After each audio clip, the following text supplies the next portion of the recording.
네, 오늘 우리는 사도신경에 직접적으로 이제 기록된 내용을 살펴보는 것에 있어서는 마지막 부분이라고 할 수 있는 내용에 대해서 함께 살펴보는 시간을 갖도록 하겠습니다. 그 내용은 우리가 또 예배 시작 때도 함께 고백했던 것처럼 몸이 다시 사는 것과 영원히 사는 것을 믿사옵나이다 라고 하는 이 내용에 대해서 오늘 이 시간에 함께 그 의미들에 대해서 생각해 보도록 하겠습니다. 오늘의 내용을 살펴보기에 앞서서 지난 시간까지의 내용들을 또 다시 한번 정리를 해보자면 우리는 지금 계속해서 몇 주간의 그 시간들을 통해 성령 하나님께서 하시는 일들, 하시는 사역들에 관계된 내용들, 그 의미들을 함께 살펴보는 가운데 있습니다. 그리고 그 모든 내용은 긴밀하게 유기적인 그런 관계를 맺고 있다라고 제가 계속해서 말씀을 드렸습니다. 우리가 이 성령 하나님과 관계된 부분만 다시 제가 읽어보자면 성령을 믿사오며 거룩한 공회와 성도가 서로 교통하는 것과 죄를 사하여 주시는 것과 몸이 다시 사는 것과 영원히 사는 것을 믿사옵나이다라고 하는 이 성령 하나님과 관계된 이 모든 부분들은 아주 밀접한 유기적인 관계 가운데 있다라는 사실입니다. 그리고 이 모든 것은 말씀을 통해서 성령 하나님께서 조명하여 주시고 그것을 또한 그 말씀을 효력 있게 적용시켜 주심으로 말미암아 발휘되어지는 것들이다라는 것을 계속해서 또한 말씀을 드렸습니다. 그러므로 우리는 성령 하나님께서 말씀을 통해서 일하신다라는 것을 우리가 믿는다라고 고백을 했고 그 성령 하나님께서 말씀을 통해 일하심으로 말미암아 하나님의 백성들이 창조주를 알게 되고 그리스도를 알게 되어지고 또한 믿어지게 만들어진다라고 하는 것들을 또한 우리가 그러한 것들을 믿는다라고 고백을 하는 의미가 담겨져 있다라고 말씀을 드렸습니다. 그리고 그러한 자들, 창조주를 알게 되고 우리의 구속주 그리스도를 알게 되고 또한 하나님께서 믿게 하신 그러한 자들을 성령 하나님께서 또한 불러 모아주심으로써 교회를 이루게 하신다라고 말씀을 드렸습니다. 이 사역 또한도 성령 하나님께서 우리로 하여금 그렇게 불러 모아주시는 것이다라는 것을 우리가 믿는다라고 또한 고백을 했고 그렇게 교회로 불러 모으신 자들을 또한 말씀을 통해 자신의 존재 목적을 깨닫게 하심으로 말미암아 자신에게 허락하신 것들 우리에게 허락하신 그 모든 것들이 궁극적으로는 하나님의 영광을 나타내게 하시기 위한 이 교회를 세우는 그 일 가운데 쓰임받게 하시는 그러한 우리의 존재 목적을 깨닫게 하여 주신다라고 말씀을 드렸습니다. 그리고 그러한 존재 목적을 깨달음으로 말미암아서 이 교회 안에서 함께 부름받은 지체들을 섬기며 나아가는 삶이 성도의 교제다라고 말씀을 드렸습니다. 그렇게 교회가 세워져 나아가는 것이고 더 나아가서 우리가 말씀 가운데 날마다의 우리의 삶을 비춰봄으로 말미암아 우리가 날마다 조금씩 그리스도를 닮아가는 삶을 살아갈 수 있게 된다라고 말씀을 드렸어요. 그렇게 우리가 그리스도를 닮아가는 삶이 되어감으로 말미암아서 그리스도의 그 모퉁이돌 되시고 머릿돌 되시는 그 그리스도의 형상에 알맞게 되므로 이 교회를 이루는 구성원으로서의 모습을 갖춰가게 된다라고 말씀을 드렸습니다. 그러니까 우리가 말씀을 통해 성령 하나님께서 우리 각자 자신을 이 교회를 세우는 하나의 돌로서 만들어 가시고 빚어 가시고 또한 그 모든 빚어가는 성도들을 통해서 함께 연합하게 하심으로써 이 주의 몸된 교회를 세워 나아가신다라고 말씀을 드렸습니다. 우리는 그렇게 이 세상에서 살아가는 것이다라고 말씀을 드렸어요. 성도라고 한다면 성령 하나님께서 내주하시는 자라고 한다면 지금까지 우리가 살펴본 이러한 삶의 모습들이 그 삶 가운데 나타나야지만 된다라는 것을 우리가 꼭 기억을 해야지만 됩니다. 물론 정도의 차이가 있을 수는 있겠죠. 정도의 차이에 따라서 어떤 사람은 더 민감하게 죄에 반응하며 더 성화의 정도가 많이 진행되는 사람들도 있을 수가 있고 어떤 사람은 그 자신 가운데 세상적으로 허락받은 그 분량들이 커서 더 많은 것을 하나님 앞에 쓰임받는 더 많은 분량으로 쓰임받는 그런 사람들도 있을 수 있지만 그런 정도의 차이가 있을 뿐 이러한 삶의 모습이 나타나는 것은 모든 성도들에게 공통적으로 나타날 수밖에 없는 그러한 삶의 모습이다라는 것을 우리가 기억을 해야지만 된다라는 것입니다.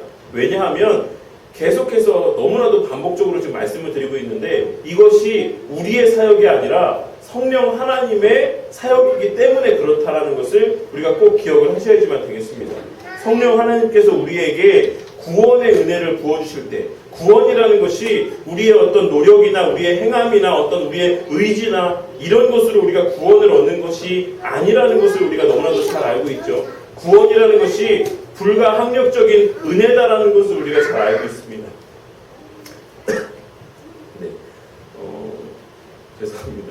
혹시 현서가 네, 또 이렇게 몇 명하고 들어가는 게 너무 웃겨가지고 잠깐 제가 네, 흐름을 놓쳤습니다. 어쨌든 구원이라는 것이 우리의 어떤 의지와 노력과 수고에 따라서 주어지는 것이 아니라 성령 하나님께서 우리에게 불가항력적인 은혜를 부어주심으로 말미암아서 우리가 구원의 은혜를 받아 누리는 것처럼 이런 어떤 구원인으로서 성도로서 나타나는 삶의 모습으로서의 이러한 성령 하나님의 사역들 또한도 우리의 어떤 행함 때문이 아니라 어떤 우리의 믿음의 신실함이나 어떤 우리의 믿음의 성숙함이나 이런 정도 때문에 나타나는 것이 아니라 성령 하나님께서 그러한 모습이 나타날 수밖에 없게끔 우리에게 불가항력적인 은혜를 부어주신다라는 사실입니다. 그렇기 때문에 우리의 삶 가운데 이런 모습이 나타나지 않는다라고 할 때 우리 마음 가운데 내가 가진 것들로 교회를 세우기 위한, 내가 가진 것들로 다른 성도들을 섬기기 위한 이러한 긍휼의 마음이나 어떤 헌신의 마음이나 이런 것들이 들지 않을 때, 또한 말씀을 읽고 말씀을 들을 때, 설교 말씀을 들을 때 내 마음 가운데 아무런 찔림이 없거나 혹은 찔림이 있어도 그것에 대해서 변화하고자 하는 마음이 들지 않거나 의지가 들지 않거나 그와 같은 수반되는 행동들이 나타나지 않거나 라고 할 때에 우리가 우리의 신앙에 대해서 한번 생각을 해봐야지만 된다는 사실입니다. 교회를 다닌다라는 것, 예수를 믿는다라는 것, 이러한 것들이 그저 세상에서의 어떤 조건들, 어떤 세상에서의 일들이 잘 풀리고 건강하게 오래 살고 아무런 걱정도 염려도 근심이 없이 그냥 이 교회 안에서 함께 교회 다니는 사람들끼리 희희낙낙하며 그러한 어떤 평안의 삶을 살아가는 것이 신앙의 삶이 아니고 우리의 어떤 성도로서의 삶의 모습이 아니다라는 것을 꼭 기억을 하셔야지만 되겠다는 사실입니다.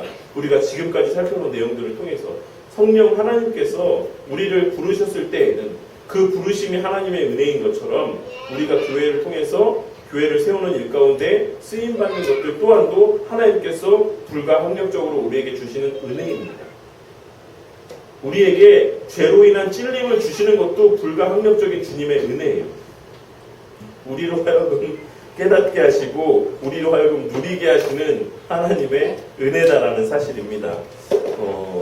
우리는 그리스도의 존재와 그 목적에 대한 깨달음과 확신이 있어야지만 되고 또한 그리스도의 목적인 교회 안에서 교회가 나를 위해 존재하는 것이 아니라 내가 교회를 위해 존재한다는 것, 우리가 교회를 세워가기 위해서 이 교회 안에 자리하고 있다는 사실을 또한 이 신앙의 고백의 내용을 통해서 깨닫고 확인할 수가 있고 또한 그 자신이 교회의 구성원에 합당한 거룩함, 그 거룩함을 추구하는 삶의 모습과 열망이 나타나야 된다는 것들을 이 내용들을 통해서 우리가 생각해 볼 수 있다는 것입니다. 그러니까 이것이 성도에게 있어서 반드시 나타날 수밖에 없는 신앙의 삶의 모습이기 때문에 동시에 이 성령 하나님의 사역들, 우리가 성령을 믿사오며 거룩한 공예와 성도가 서로 교통하는 것과 그 이후에 이어지는 모든 내용들이 우리의 신앙의 삶의 모습이 온전히 유지되고 있는지, 우리의 신앙이 참된 것인지, 우리의 구원이 정말 확실한 것인지를 판가름해주는, 우리가 그것을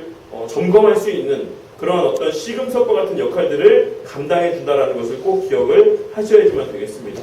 우리의 신앙의 삶이라는 것은 날마다 사단의 미혹과 유혹 가운데 살아갈 수밖에 없는 그러한 삶이다라는 것을 꼭 기억을 하셔야지만 돼요. 우리가 하나님을 잊고 사는 것도 물론 안 좋은 일이죠. 그것도 잘못된 신앙의 삶이지만 사단의 미혹을 잊고 살아가는 것들도 참으로 잘못된 신앙의 삶이다라는 것을 우리가 꼭 기억을 하셔야지만 됩니다.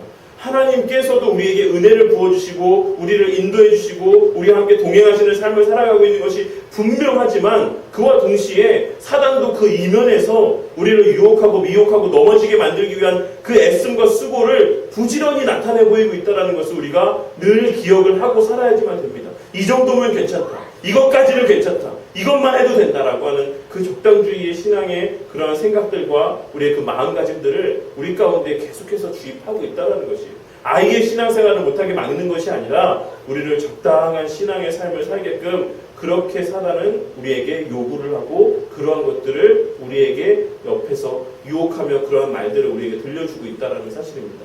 하지만 성경에 기록된 우리 신앙인들의 삶의 모습은 결코 그와 같이 적당한 삶의 모습이 되지 않았다는 것을 꼭 기억을 하셔야지만 돼요. 우리 신앙의 삶, 이 성경 말씀에 기록되어 있는 그리스도인들의 하나님의 백성들의 신앙의 삶이라는 것은 너무나도 극단적인 신앙의 삶이었습니다.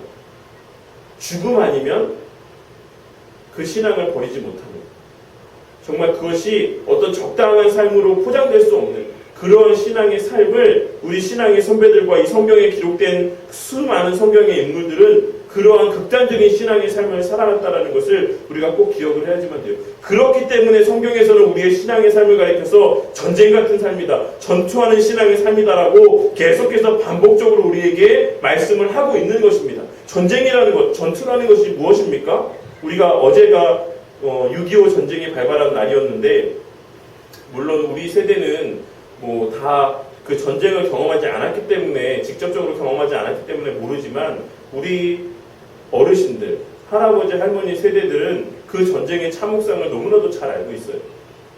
정말 내 옆에서 많은 사람들이 그냥 죽어가는 것, 정말 순간순간에 그 사람의 목숨들이 그냥 다 떠나가게 되는 그러한 참혹한 순간이 바로 전쟁의 참상이다라는 것입니다. 그런데 그와 같은 참상에 빗대서 우리의 신앙의 삶을 하나님께서 성경 말씀을 통해서 우리에게 증거해주고 있다는 것이에요. 우리 신앙의 삶이 그렇다. 눈 잠깐 팔면, 마음 잠깐 놓으면 그 생명이 떠나갈 정도의 그렇게 급박하고 긴박한 그러한 삶이 우리의 신앙의 삶이다. 그 영적 치열한 전투의 현장을 우리가 살아가고 있는 것이다라고 성경 말씀을 계속해서 우리에게 말씀하고 있다는 것이에요.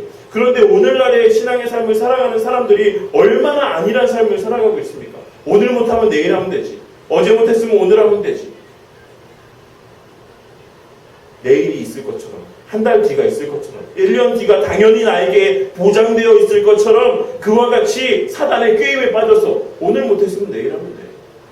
일주일 뒤에 하면 돼. 다음 주일에 하면 돼. 다음 달에 하면 돼. 내년에 하면 돼. 10년 뒤에 하면 돼. 네가 능력이 되고 네가 여건이 갖춰지면 하면 돼. 이런 식으로 우리에게 차일피일 우리의 해야 될 바를 그렇게 미루게 만들어가고 있는 것이 사단의 미혹이다라는 사실입니다. 하지만 하나님께서는 우리에게 그렇게 말씀하시지 않았다는 것이에요. 성경의 그때 말씀을 통해서 미래를 계획하는 것, 미래가 반드시 나에게 있을 것이다라고 생각을 하고 장래일을 도모하며 지금 게으르게 살아가는 것이, 그것이 결코 선한 것이 아니다라고 성경은 우리에게 말씀하고 있습니다. 우리에게 정말 이러한 전쟁 같은 삶이 있는가? 치열한 이런 영적인 전투가 우리의 삶 가운데 있는가? 우리가 무엇 때문에 치열한 삶을 살아가고 있는가? 신앙의 문제 때문인가? 아니면 먹고 사는 문제 때문인가? 우리가 그런 것들을 꼭 생각해 볼 필요가 있습니다. 썩어 없어질 것을 위해서 하나님께서 수고하지 말라고 했습니다. 그 말은 돈을 벌고 하는 일들 가운데 열심을 내지 말라는 말이 아니에요. 그 자체가 목적이 되는 그 일에 매여서 정작 우리가 가장 귀히 여기고 가치 있게 여겨야 되는 것이 무엇인지를 깨닫지 못한 채 그저 땀 흘리고 수고하는 부질없는 그 수고들을 하지 말라고 주님께서 말씀을 하고 있는 것입니다. 우리가 이 땅에 살아가는 가운데 가장 치열하게 애쓰고 수고해야 되는 것은 우리의 신앙을 지키는 일, 우리의 마음을 지키는 일, 그것이야말로 우리가 이 땅에서 정말 치열한 영적 전쟁을 이루는 것 같이, 그렇게 치르는 것 같이 우리가 애쓰고 수고해야 되는 문제가 된다는 것을 우리가 꼭 기억을 해야지만 되겠습니다. 우리가 이와 같은 수고가 없기 때문에, 이와 같은 신앙의 삶에서의 고통이 없고 고난이 없기 때문에, 이 고난이라는 것은 단지 내가 세상에서 사는 어떤 그러한 어떤 못 살고 못 먹고 못 입고 이러한 고난을 얘기하고 있는 것이 아닙니다. 우리가 말씀대로 살지 못하면서 오는 고난들을 말씀하고 있는 것이에요. 하나님께서 원하시는 뜻대로 순종하며 살아가지 못하는 데서 오는 그 마음의 눌림과 찔림을 말씀하고 있는 것입니다. 이러한 찔림과 이러한 고통, 내가 하나님 앞에 수고하며 충성되는 그러한 삶을 살고 싶은데 몸이 따라주지 못하는, 그 육신이 따라주지 못하는 이러한 데서 오는 그러한 고통들, 이러한 것이 없기 때문에 오늘날의 많은 사람들이 예수님께서 질책하시던 사두개인들과 바리새인들과 전혀 다를 바가 없는 그런 신앙의 삶을 살아가고 있다는 것입니다. 그냥 이 땅에서 수고한 만큼의 하나님께서 부어주시는 어떤 물질적인 그러한 하나님의 응답이 있으면 그냥 먹고 마시면서 그것이 하나님의 복이라 생각하며 그렇게 평안한 삶을 살아가는 것이 신앙생활의 전부다라고 생각하고 살아가는 사람들이 너무나도 많이 있다는 것입니다. 제가 왜 이 부활과 영생에 관련된 부분에 대해서 함께 나누기로 하면서 좀 별로 듣고 싶지 않은, 별로 편하지 않은 이런 이야기들을 장황하게 늘어놓고 있는가 하면, 이와 같은 참된 성도의 신앙의 삶이 우리 오늘날 성도들의 삶 가운데서 사라져가고 있기 때문에 오늘날 이 부활과 영생이라는 이 너무나도 우리에게 가장 값진 보화라고 할 수 있는 이 하나님의 은혜가 교회 안에서 그 의미가 퇴색해져가고 그 가치가 희미해져가는 그런 시대가 되어가고 있기 때문에 이런 말씀을 먼저 드리고 있는 것입니다. 부활과 영생의 소망이라는 것은 오늘날 교인들에게 있어서는 사실 그 마음 가운데 부활의 소망, 천국 소망 이것이 정말 가장 값진 것입니다라고 그들이 말로 고백할지는 모르겠지만 실상은 장례식장에서나 다뤄지는 어떤 죽은 소망이 되어버린 것이 이 시대의 현실이라는 것을 알 수가 있습니다. 사실 이 앞에 우리가 예배를 시작하면서 함께한 찬송도 이거 장례식장에서밖에 안 불러요. 요새. 교회 안에서 이런 찬송을 부르지 않습니다. 천국 소망에 대한, 미래에 대한, 하나님께서 우리에게 주신 영생에 대한 이러한 것에 대한 감사의 찬양의 고백이 오늘날에는 오직 장례식장에서만 고백되어지고 있다는 사실입니다. 죽은 자들의 신앙, 죽은 자들의 소망이 되어버린 것이 오늘날 이 부활과 영생의 소망이다라는 것이 정말 안타까운 이 시대의 교회의 현실이다라는 것입니다. 하지만 부활과 영생의 소망이라는 것은 죽은 자들을 위한 것이 아니라 산 자들을 위한 것이다라는 것을 우리가 꼭 기억을 하셔야지만 되겠습니다. 치열한 영적 전투의 현장에서 하루하루 힘겹게 살아가는 참된 성도들을 향해서 주님께서 이 부활과 영생의 소망을 우리에게 주신 것이에요. 너희들이 지금 수고하는 것들, 너희들이 지금 애쓰고 땀 흘리며 애통해하는 마음으로 그렇게 그 마음 가운데 헌신하는 그런 마음으로 살아가는 그 모든 수고가 결코 헛되지 않다. 마지막 날에 반드시 내가 너를 부활시키고 너에게 영생이라는 참된 그런 생명을 너에게 허락해 줄 날이 있을 것이다 라고 하는 이 말씀을 계속해서 살아있는 자들에게 참된 소망을 품고 살아가는 참된 성도들에게 이 성경의 말씀을 통해서 우리에게 계속해서 각인시켜주고 있는 것입니다. 그러니까 낙심하지 말아라. 그러니까 좌절하지 말아라. 그러니까 불안해하지 말아라. 그러니까 염려하지 말아라. 너에게는 그 누구도 빼앗지 못할 참된 소망이 너를 기다리고 있다라고 말씀을 하고 있는 것입니다. 그런데 이런 참된 영적인 전투의 삶이 없으니까, 이러한 참된 신앙에서의 삶에서의 치열한 영적 전투가 없으니까, 그저 이래도 흥 저래도 흥하는 그러한 신앙의 삶만이 우리에게 있으니까 우리가 부활에 대한 소망과 기쁨도 없고 영생에 대한 감사도 없다라는 것입니다. 내가 지금 하는 일이 형통하면 기쁘고 내가 지금 하는 일이 잘 안 풀리면 근심하는, 염려하는, 세상에 속한 영생이 없는 자들, 구원받지 못한 자들, 세상에 속한 자들, 지옥에 갈 사람들, 그 사람들과 다를 바가 없는, 전혀 다를 바가 없는 그러한 신앙의 삶을, 그러한 삶을 살아가고 있다는 것입니다. 그것이 오늘날 교회에 있는 수많은 예배드리고 있는 사람들의 실제의 삶의 모습이에요. 잘 될 때는 감사하다가 잘 안 되면 불안해하고. 오늘 우리가 함께 다룰 이 부활과 영생에 관한 하이델베르크 요리문답의 내용은 육신의 부활은 당신에게 어떤 위로를 줍니까? 육신의 부활이라는 것이 당신에게 어떤 위로를 줍니까?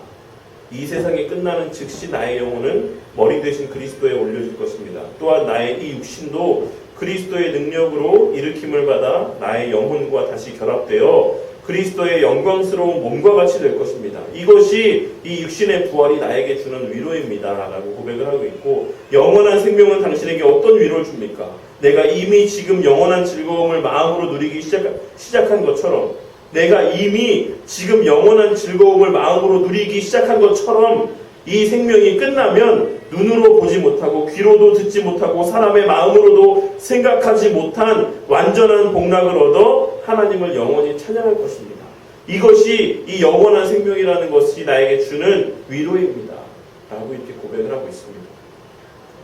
이 내용들을 중심으로 우리가 오늘 한 시간에 다 다루지 못할 것 같습니다. 어쨌든 죽음과 부활 그리고 영생, 이것이 우리에게 주는, 우리의 신앙의 삶에 주는 유익에 대해서 함께 생각해보는 시간을 갖기를 원합니다.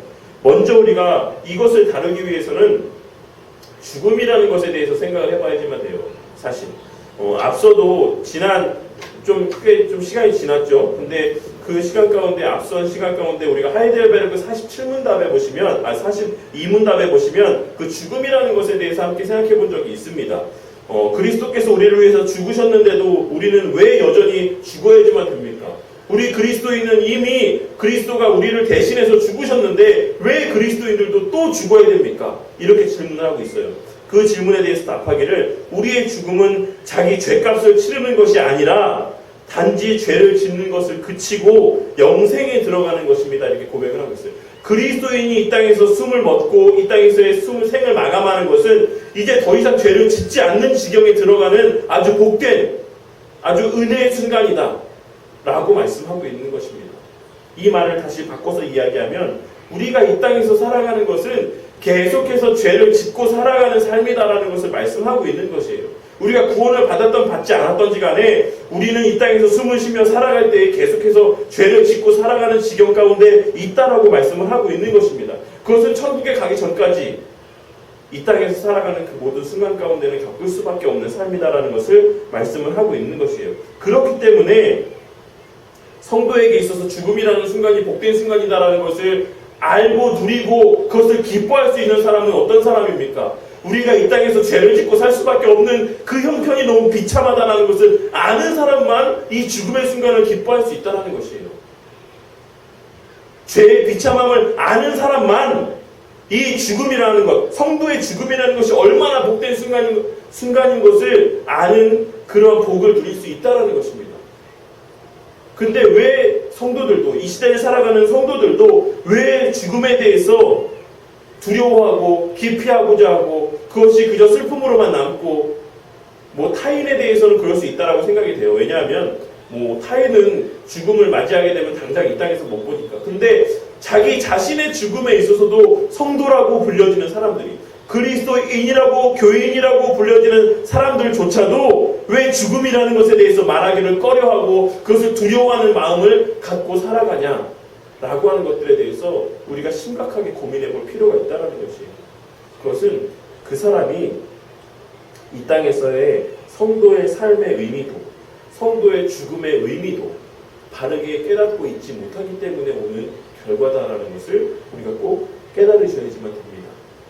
성도의 삶이라는 것은 그 온갖 죄의 유혹 가운데 버텨내며 이겨내며 치열한 싸움을 하며 그렇게 죄 가운데서 그렇게 치열한 영적 전투의 삶을 살아가는 것이 성도의 삶입니다. 나를 위하라고 하는 사단의 유혹 가운데 그 죄의 유혹과 싸워가며 나를 위한 것이 아닌 하나님을 위한 삶을 살기 위해 몸부림치는 삶을 살아가는 것. 그럼에도 불구하고 때로는 넘어지고 계속해서 주저하고 좌절하고 낭망함으로 죄 가운데 그러한 어떤 죄의 효력 가운데 넘어지는 만신창이가 되는 그러한 삶을 살아가는 것이 성도의 삶입니다. 이 땅에서의 삶. 그러니까 이 땅에서의 삶이 수고롭다는 것을 어떤 본질적인 의미, 성경적인 의미에서 아는 사람은 교회를 위해서 애쓰고 수고하고 하나님을 위해서 정말 애쓰고 수고하는 사람만이 알 수 있는 것이에요. 그런 사람들만이 지치고 힘들 때, 주저앉을 때에, 주저앉고 싶을 때에 하늘을 바라보는 것입니다. 주님 언제 이 고통이 끝납니까? 주님 언제 이 수고가 끝납니까?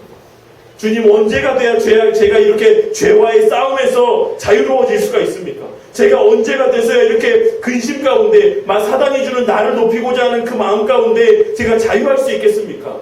주님 그때가 언제입니까? 그것을 하나님 앞에 소망하며 그날을 기다리는 그 삶을 이 본래의 목적대로 살아가는 사람들만이 그 순간을 고대하며 살아갈 수가 있다는 것입니다. 성도든 성도가 아니든 누구나 한 번 죽는 것은 하나님이 정하신 법칙이다라고 주님께서 말씀을 하셨어요.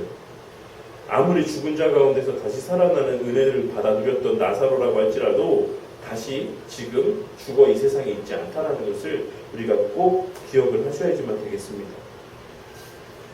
그리고 그 죽음 이후에는 우리에게 심판이 기다립니다.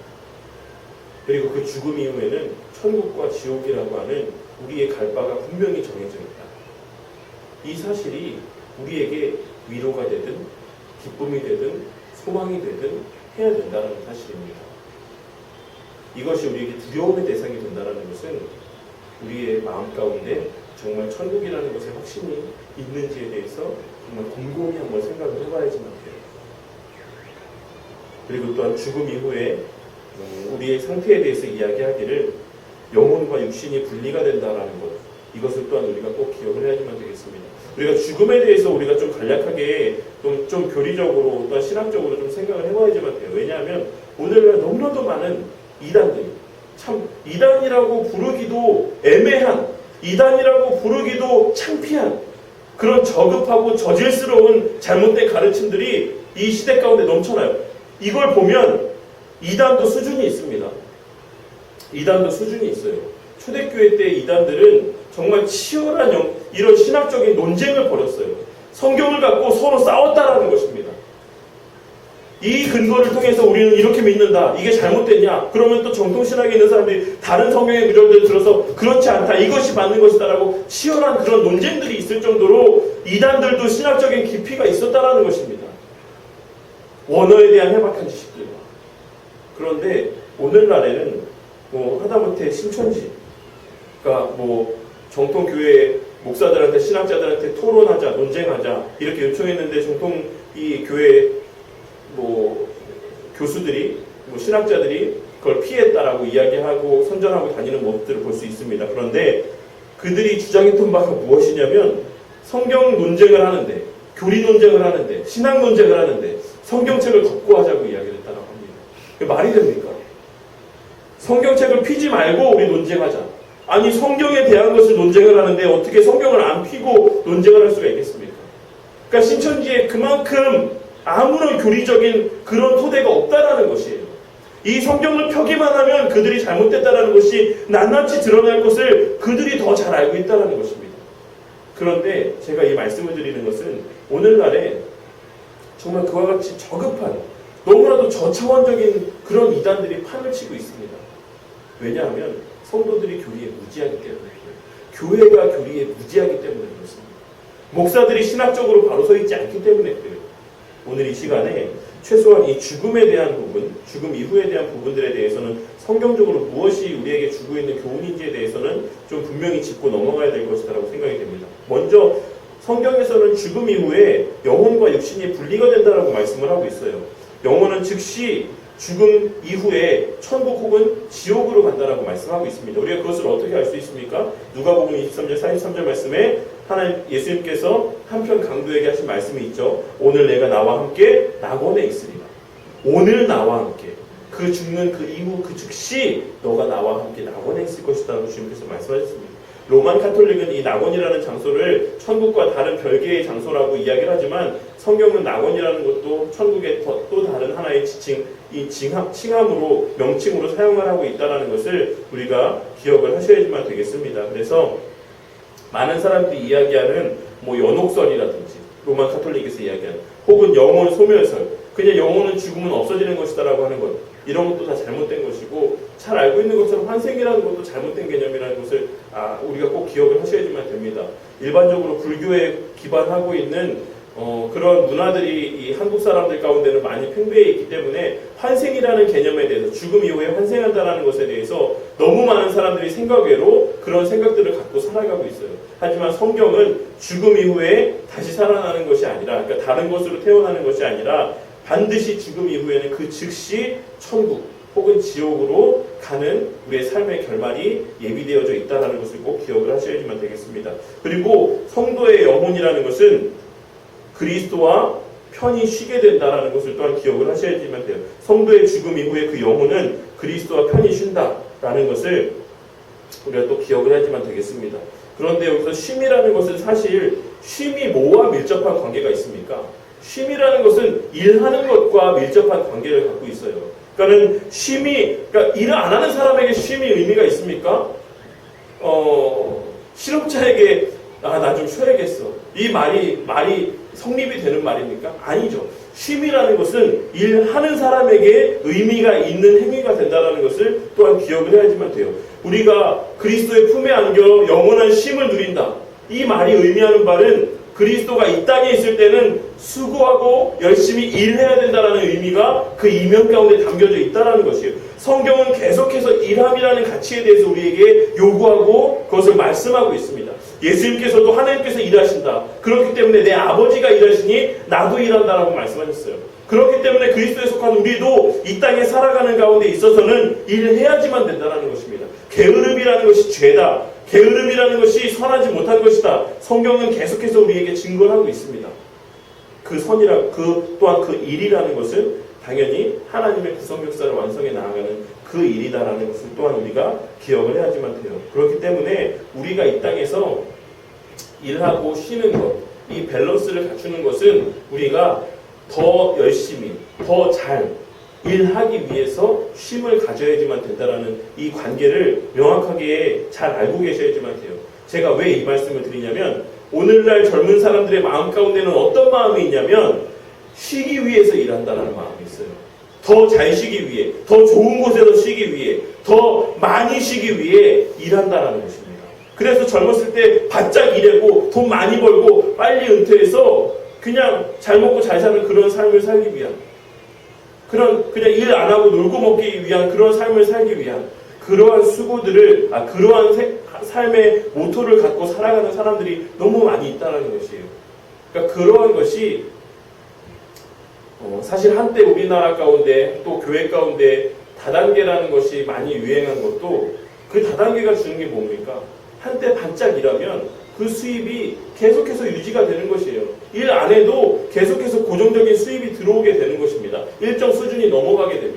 그러니까 사람들이 요구하는 이 시대의 요구를 그것이 반영하고 있는 것이에요. 조금만 젊었을 때 바짝 일하고 몇 년만 바짝 일하면 일 안 해도 계속해서 평생 놀고 먹으면서 살 수 있다. 그런 마음들을 우리에게 심어준다는 것입니다. 하지만 그리스도의 마음은 그래서는 안 된다는 것이에요. 우리는 이 땅에서의 영원한 쉼이 없습니다. 이 땅에서 우리는 일하기 위해서 존재하는 것입니다. 쉼이라는 것, 성도의 쉼이라는 것은 이 땅에서 누리는 것이 아니라 주님의 품에서 누리는 것이에요.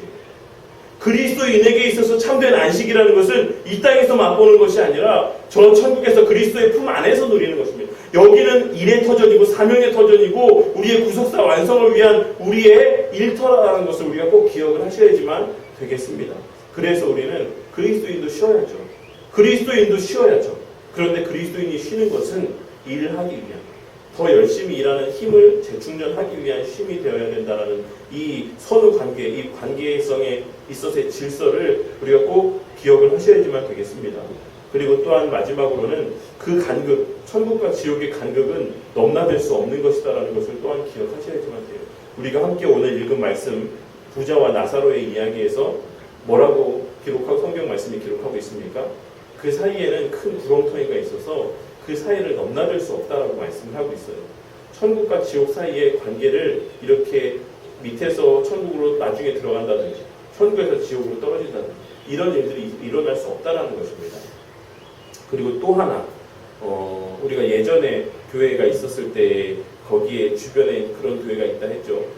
제가 들었을 때 가족 중에 미리 먼저 죽은 사람이 있는데 그 가족이 천국에 있는지 없는지 그거를 알려주는 목사님이 있대요. 그 교회, 제가 예전에 우리 그 청천동에 교회 있을 때 그때 그 주변 교회 가운데 그런 교회가 있다라고 하더라고요. 그러면서 그들이 이야기하고 있는 바가 죽은 이제 사무엘이 다시 이제 올라왔던 것, 사울이 이제 요청했을 때 다시 올라왔던 것, 이걸 보면서 그런 이야기들을 정당화한다라고 하더라고요. 근데 분명한 성경의 말씀은 무엇이냐면 그 부자와 나사로의 이야기에서와 같이 죽은 자가 설령 그럴 수도 없지만 죽은 자가 설령 다시 나타난다라고 할지라도 그 말씀을 통해 그 믿음이 들어가지 않으면 그 사람은 구원받을 수 없다라고 말씀을 하고 있습니다. 모세와 선지자들에게 듣지 아니하면 비록 죽은 자 가운데서 살아나는 자가 있을지라도 권함을 받지 아니하리라 하였다 하십니다. 그러니까 이 말씀이 뭡니까? 아무 의미가 없다라는 것이에요.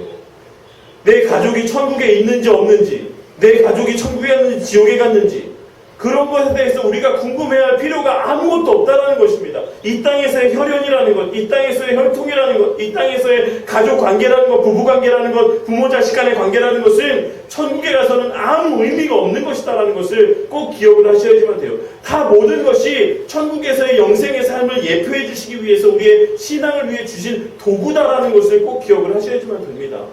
그 수단 때문에, 그 도구 때문에 본질을 놓치는 그런 잘못된 신앙의 삶을 우리가 살아서는 안 된다는 것이에요. 중요한 것은 우리가 구원받는 것, 우리가 그리스도를 믿게 되는 것은 오직 말씀을 통해서만이다라는 것을 우리가 꼭 기억을 하셔야지만 된다는 것이에요.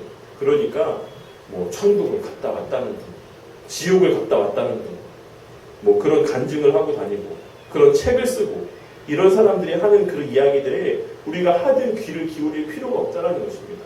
아무 가치가 없는 시간들이에요. 그 말을 듣고 앉아있는 그 시간들이. 많은 교회들이 그런 지옥 간증, 천국 간증 듣기 위해서 구름대같이 사람들이 모여가지고 아멘하며 눈물을 흘리며 하는 그 시간들이 정말 부질없는 시간들이라는 것입니다.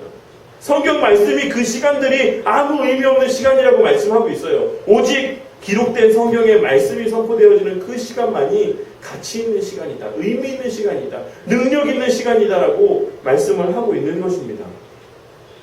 우리가 오늘 이 부활과 영생의 문제를 다루기에 앞서서 그 전에 앞서 이 부활과 영생을 다루기에 위해서 전제되어져야지만 되는 성도의 신앙의 삶에 대해서 우리가 함께 살펴보고 또한 이 부활과 영생의 문제를 다루기에 앞서 반드시 짚고 넘어가야 되는 성도의 죽음의 문제에 대해서 함께 생각해보는 시간을 가졌습니다. 오늘날 많은 사람들이 히브리서 2장 15절 말씀에 기록된 것처럼 불신자들이 다 죽음에 매여서 종로를 타고 있다라고 이렇게 기록을 하고 있어요. 그런데 그것이 안타깝게도 성도라 불려지는 사람들 사이에서도 죽음에 매여 종로를 타는 삶을 살아가는 사람들이 이 시대 가운데 너무나도 많이 있습니다. 하지만 다음 주가 될지 그 다음 주가 될지 모르겠지만 어쨌든 이 부활과 영생에 대해서 살펴보는 이 시간을 통해서 성도의 죽음이라는 것이 얼마나 값지고 가치 있고 의미 있고 귀하고 우리에게 있어서 소망이 되고 기쁨이 되고 복인지 우리가 이 내용들을 통해 살펴보는 걸 알면서 사나 죽으나 살아서 하나님 앞에 쓰임받는 것도 유익하며 죽어서 그리스도의 품에 안기는 것도 유익함이다라는 이 사도 바울의 그 고백이 우리의 고백이 되므로 사나 죽으나 그 삶이 언제나 염려가 아니라 감사와 기쁨과 평안으로 가득 채워지게 되는 그런 은혜가 있으시기를 주님의 이름으로 간절히 축원합니다.